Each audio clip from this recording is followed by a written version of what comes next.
Sinubok man tayo ng mga bagyo, baha, lindol o kung ano pa mang mga sakuna, hindi pa rin madadaig ang pagmamahalan na namumutangi sa puso ng bawat isa. Ang Pasko ay walang pinipili. Mahirap ka man, mayaman, may kapansanan o may malalim na pinagdadaanan sa buhay. Ang Pasko ay sumisimbolo ng pag-asa, pag-ibig at pagkakaisa.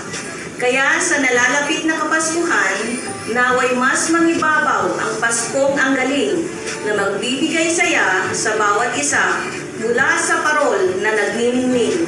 Maligayang Kapaskuhan, Pangasinan!